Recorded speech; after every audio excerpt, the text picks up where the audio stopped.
Hi and welcome back. This week's lesson is about clearing the drains.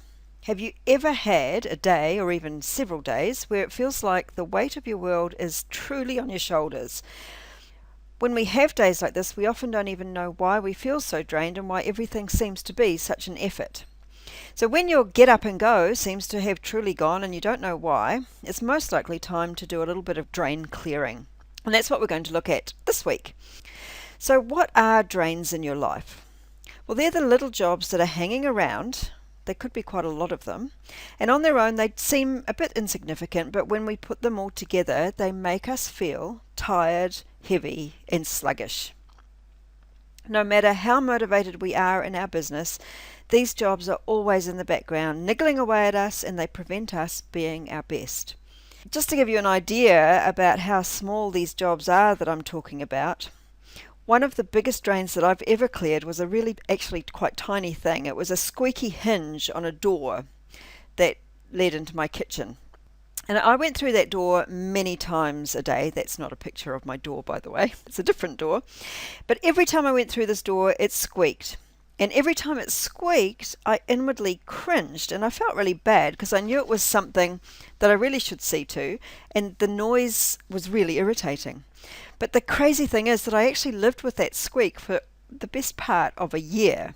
And it took doing the exercise that I'm about to share with you for me to decide to fix it.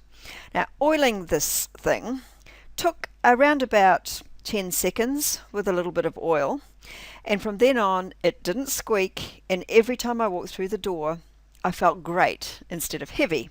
Have you got any squeaky door type things in your life? Here are a couple more of my past ones. Pot plant needing repotted, a picture needing put on the wall, and that last box that hadn't been unpacked since we moved into our new house. I'm sure you can think of some already, so make sure you start jotting them down as we go. Of course, not all drains are small, like doors and pot plants.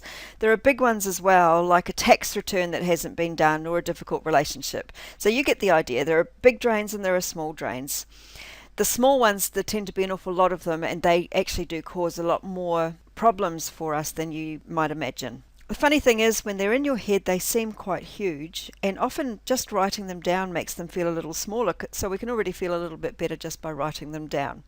So keep writing as we're talking, and shortly we'll be doing an activity that'll help you really analyze what sort of drains you've got, and we'll come up with a plan of how to actually get rid of them as well. So at least now you know what you're dealing with. Visit the cafe and tell us what jobs you came up with and which of them, if any, you can do straight away.